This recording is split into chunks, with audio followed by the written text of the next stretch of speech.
Welcome back to the sweatshop. In today's video, we're going to be working on this 2010 Honda Civic. What we're doing in today's video is, of course, we are replacing our rear wheel bearing on the driver's side. This is not a overly complicated job, but it can be quite challenging if you are in the Rust Belt, as I'm sure this car will display because we are in the Rust Belt. And that is, of course, generally what happens in most of my videos. Me crying in a corner somewhere, deciding why it is I decided to become a mechanic. Nonetheless, if you are going to do this job, be prepared. It can be a royal pain in the ass, depending upon how rusted in this thing is. Now, with my experience, the Honda bearings aren't the worst. They generally do come apart decently easily, but always be prepared for the worst. And if you're not confident at all, I don't suggest taking on this job because it can be really challenging sometimes. With that warning out of the way, if you are going to go ahead, make sure you get yourself a decent bearing. We got the NSK version of the bearing. Basically, it is the OE Honda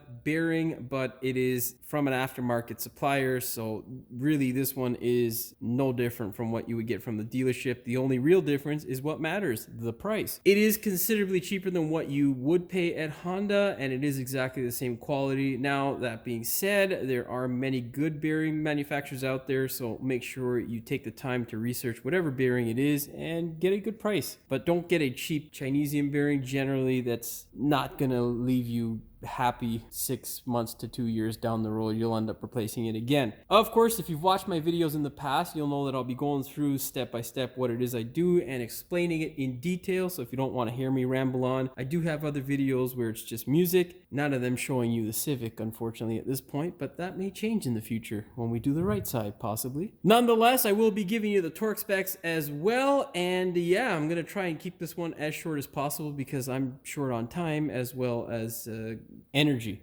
With all that blah blah blah out of the way, do me a big favor, hit that subscribe button as well as the notification bell so you never miss one of my new videos. That being said, make sure if you're going to attempt this, you use jack stands. You don't want your car falling on top of you. That usually never ends well. Of course, you won't have to pay taxes and bills anymore, so that's good. Anyhow, let's put this thing up in the air now. I'll show you what to listen for or what a bad bearing may sound like. Generally, when you have a bad bearing, you're going to hear noise, but it is imperative when you hear that noise that you shake the wheel to ensure that you don't have movement or play in the joint. You're going to grab the thing and shake it up and down, left and right if it's the rear, and you want to make sure that there is no play. It should be nice and stiff. You can't see it because it's not in frame, but essentially you hold the outer end of the tire and then give it a shake. If there's no play, the thing is technically safe, but it is not a good thing to have noise in the bearing because that indicates excess friction, which of course leads to more heat. And if you take this thing on a long drive, not a good idea. Now, of course, with a bearing, whenever you hear a bit of noise, it may be a little bit tricky to diagnose. Generally, it is a noise that gets louder with more speed. And of course, all you got to do is spin the thing. Luckily, this thing isn't hooked up to any drive shaft because it's a nice front wheel drive vehicle. So literally, all we got to do is spin it.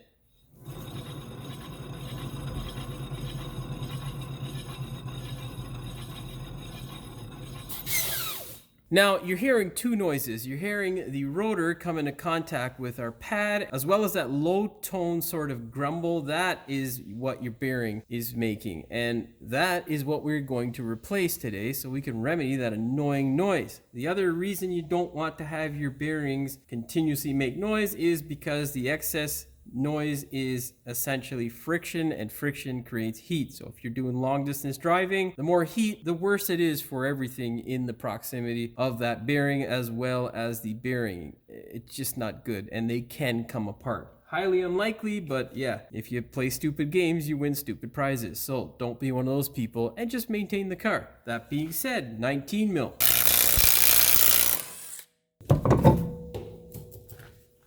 Yesterday, I took the wheel off and I fucked my tripod up, so I'm not going to do that again today. You got to learn from your mistakes. Get yourself a number 3 Phillips bit.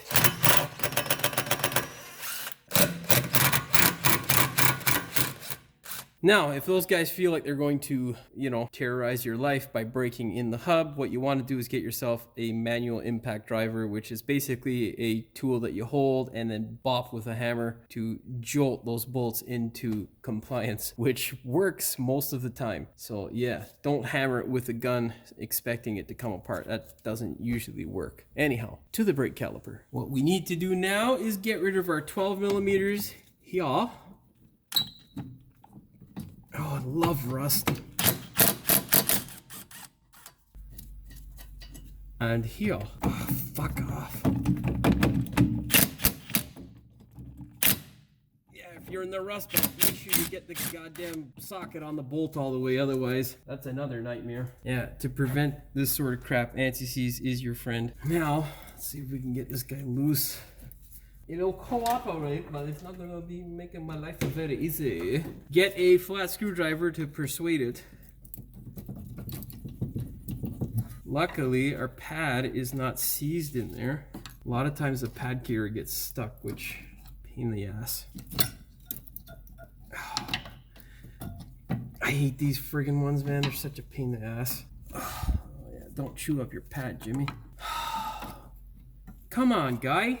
Play nice. Oh, dude, what is your problem? This outer pad should not be stuck like that. It should be sitting on our pad carrier, but for whatever reason, it just wants to make my life fun. Come on, guy. There we go. Stupid thing.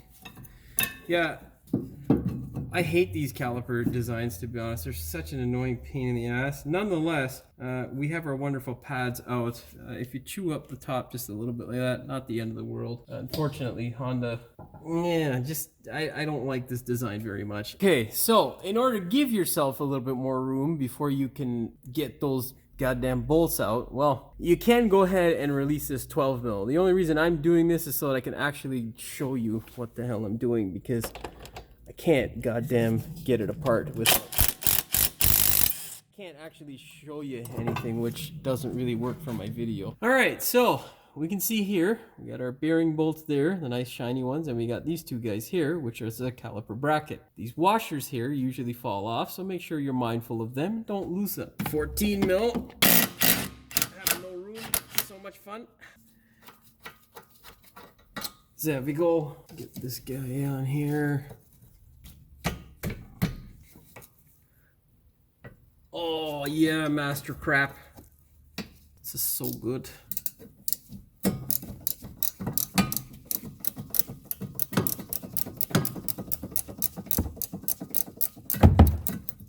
Oh god damn it. My camera's right in the line of fire, so it's kind of hard for me to do this without bashing all kinds of stuff and getting dust in my face, and yeah.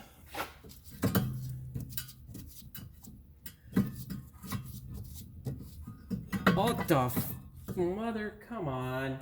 Oh man. That's better. Give her the old 1-2 boy. There we go. Alright, pull the bracket out of place and set her aside. Now, let's see if we can get this wonderful rotor out. Of course not. Why the fuck? Why? Why would we be able to do that? Get yourself some specialty tools. Now, if your rotor is stuck like mine, you're going to have to get a bolt that is an M8 by 1.25 pitch. You're going to have to thread it in. This is what happens when you don't have a completely coated rotor, which is really annoying. I don't like spraying the top hat's one thing, but spray the rest of the rotor. You don't have to get the mating surface here completely where the pad's going to butt up, but I don't understand companies that don't do that shit. It's so stupid. Anyhow, just do the back and forth game. Don't be overly aggressive. Get a hammer, because my hand doesn't work like a hammer anymore. If you are reusing your rotor like I am, a rubber hammer, nothing else.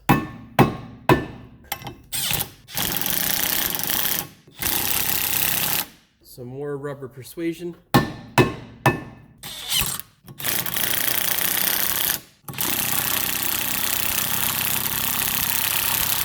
God damn it! Come off the car, guy. Fucking hell. Such a pain, you know? it on a little bit of lubricant, it really goes a long way. A long, long way. Who likes it dry? I don't understand that. Anyhow, there we go. Do not slam your rotor on the floor with aggression because you'll damage it.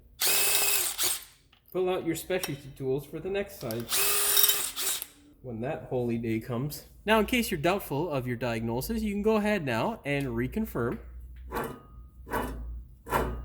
Yeah, that is screwed. That is a bullshit product. Okay, let's go ahead now and begin removing it from the car. Kind of tricky for me to show you how to get in here to get these bolts, but essentially you'll see me come in. I'm going to be using a extension and it's going to vary in size depending on which bolt it is that I need to access. First things first, we're going to get the steel bracket that holds the ABS sensor and the brake hose out of the way. It is a 12 mil. They can break, so take your time with the gun.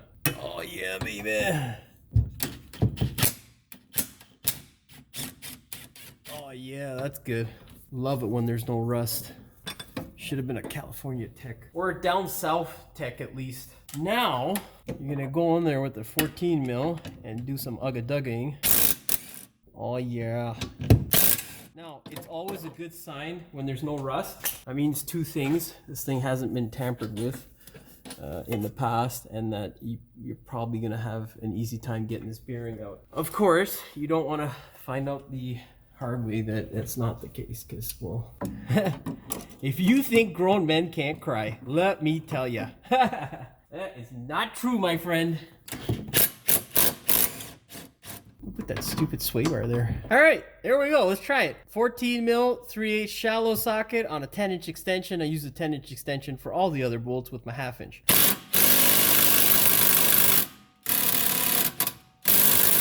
God damn it! Oh yeah, baby! That is not usually how it happens for me. That was amazing. That was so good. Oh yeah.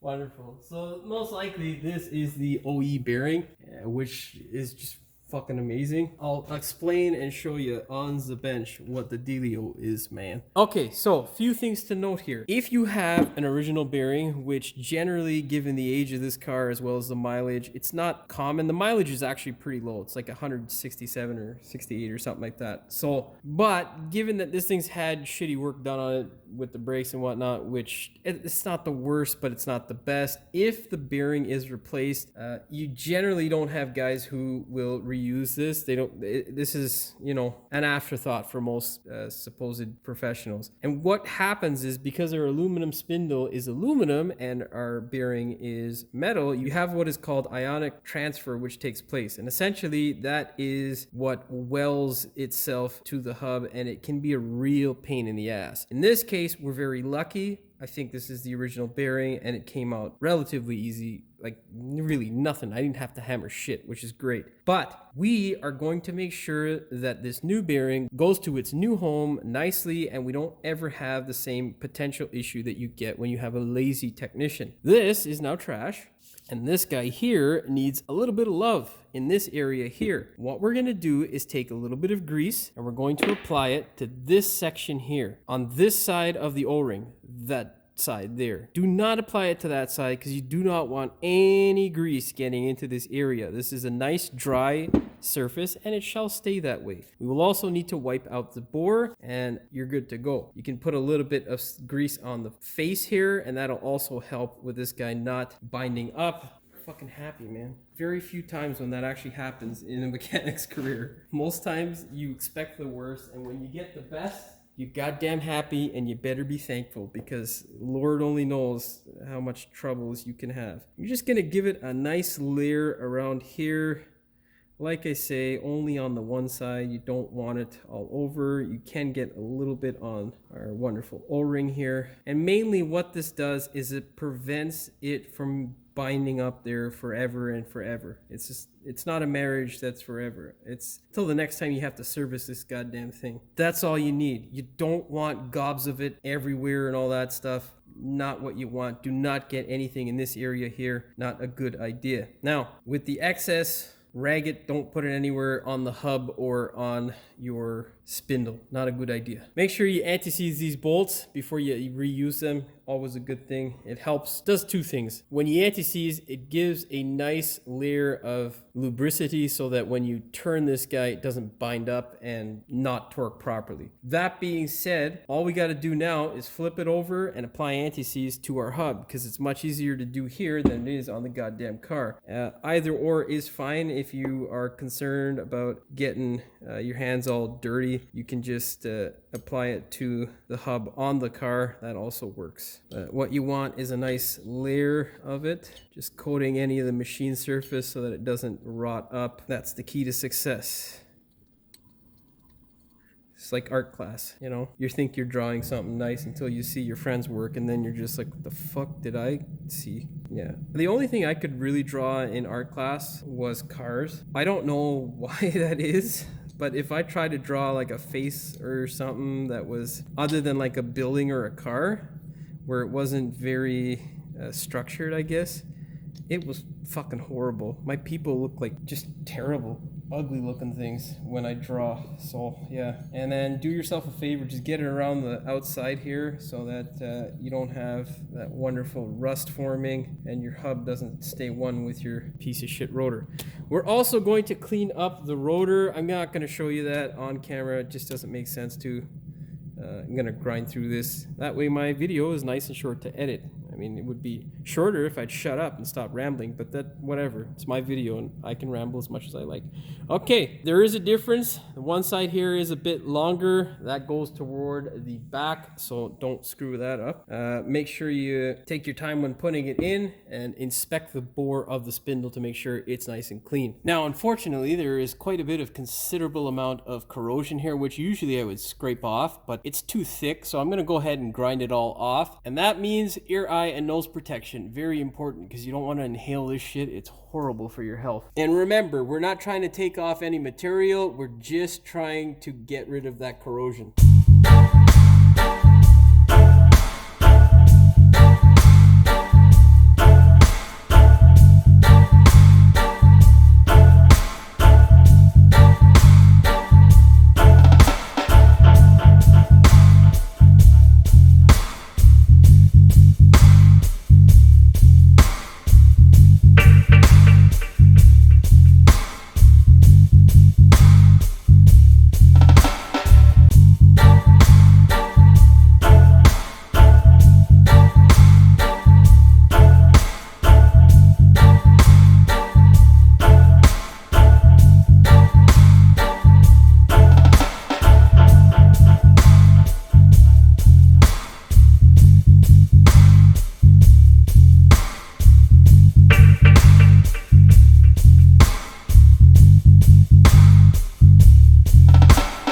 Take some grease.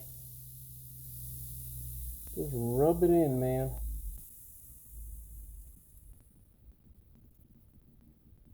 Work the grease into the hole.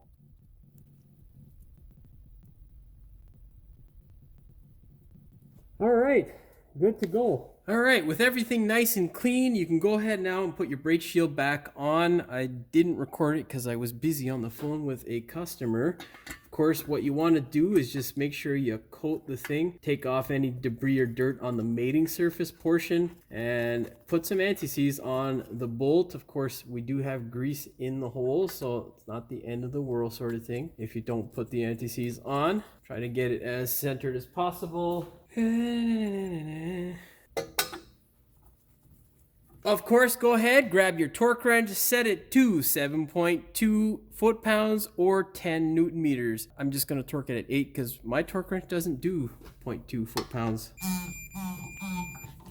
Good to go. Okay, now go ahead, grab your bearing, and you can slide it on into place. Of course, make sure that little O-ring is there. If it's not there, you end up with issues that tissues won't solve. Remember, the longer side is towards the front. I think it's set it the other way around, but anyhow, of course, you'll notice there is a difference there. That side's longer. Make sure you line it up properly. Slide it in, and then just thread your bolt into it.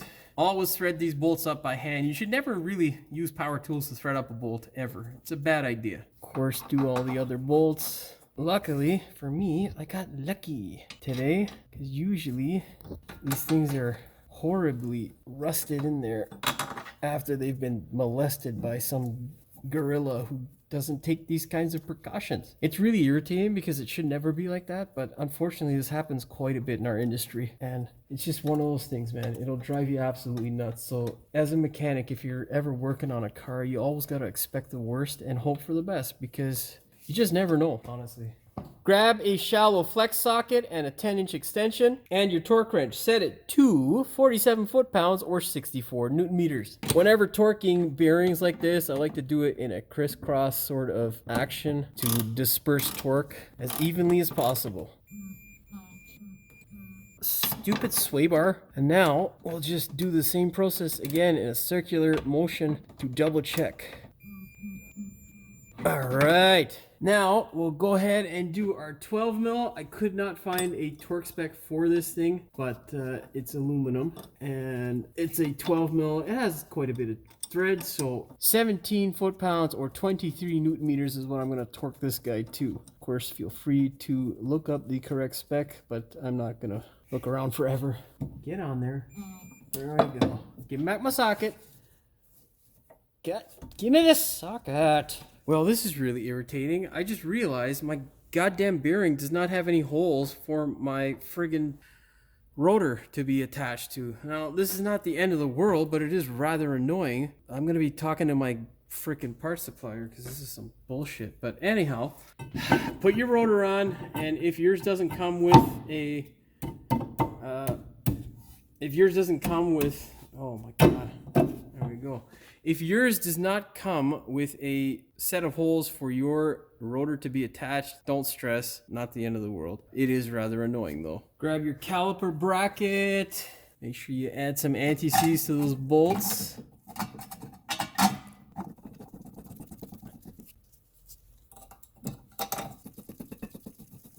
Grab your torque wrench, set it to 54 foot-pounds or 74 newton meters. Take those wonderful pads and slide them back into place. Now would be a good time to go ahead and lubricate these if they're completely dry like this shit is. Put a little bit of anti-seize. These guys are coming back in for service. We're going to be replacing them soon. So, well, maybe not so soon. They still have some life left. Slide that guy back into place. Oh, aren't you happy to be back home, Mr. Padman? Take the caliper, slide it back in.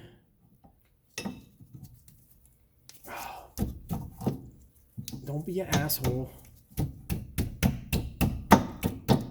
There we go. And then what you want to do is grab these guys here and just thread them up.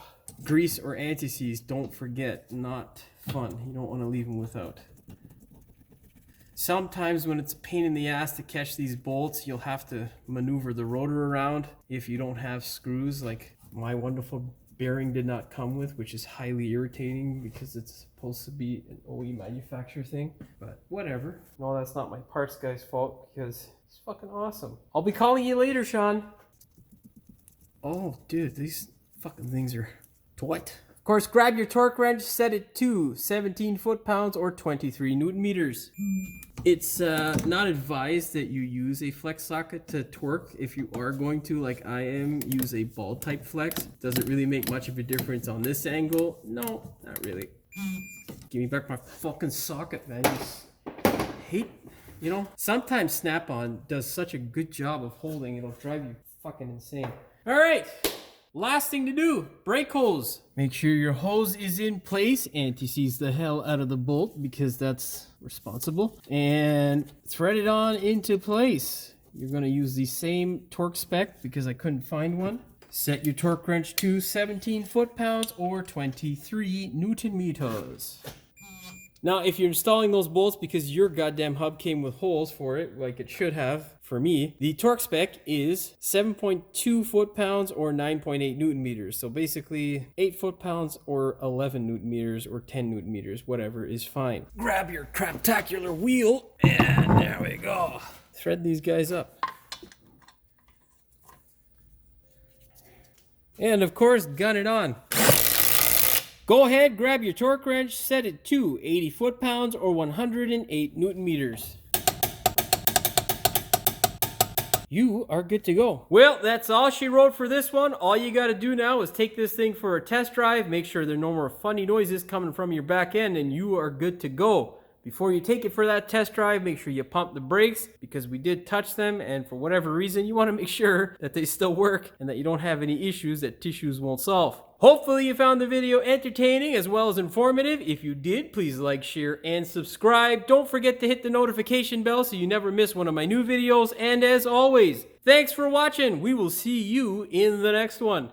Of course, if you've watched my videos in the past, you'll know that we'll be showing you. Let's go ahead now. Oh, wait, no. Wait. Yeah, this is going to be fucking long if I keep making mistakes and fucking up, Jimmy. Damn. That being said, I'm going to be back because that piece of shit compressor's on. Fuck, man. Now, as I was saying before I was rudely interrupted by that shitbox compressor, what you're going to do essentially is take it for a test drive. If you hear a bit of howling, that is going to increase with, that's too fucking mumbo jumbo and I confuse my fucking self. As well as that low tone sort of, get the fuck off the socket, right? You can release, oh, fuck off.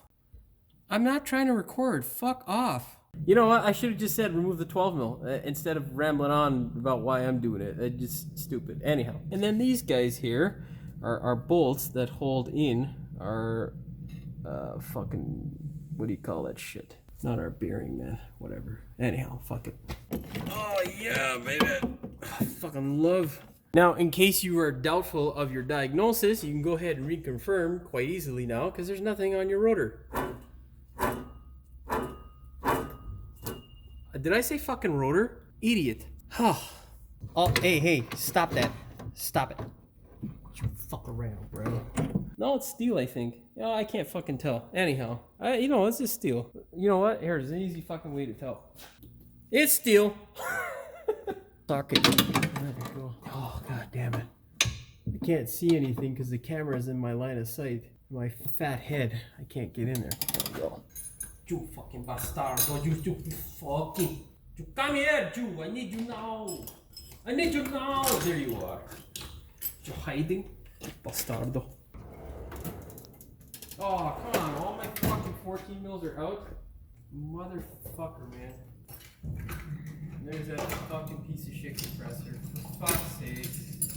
Oh, son of a bitch. Oh, it's gotta be confused. Come on, camera. Grab your torque wrench. Reposition the camera. Of course, grab your torque wrench. Sometimes strap on. Are you serious? I just fucking changed the batteries in this piece of shit. Fuck, whatever. It's the one downside to electronic torque wrenches. They're fucking battery greedy, man, and they're not rechargeable either. Just fucking, you know, you think at some point these guys would come up with a rechargeable fucking torque wrench. That whole shit's going right to the bloopers. Hey, you fucking bitch, you shut off? I was torquing. Now, of course, if you're installing those bolts, the torque spec is 9 point... Nope, that's not right, Jimmy. Where's my gun? Why is that so fucking far off? Now, don't be lazy. Give this thing a spin. Make sure you've done the job correctly.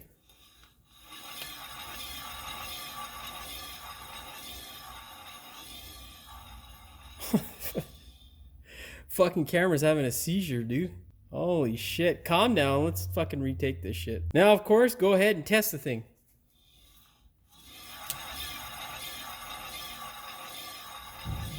Nope, it's having a seizure again.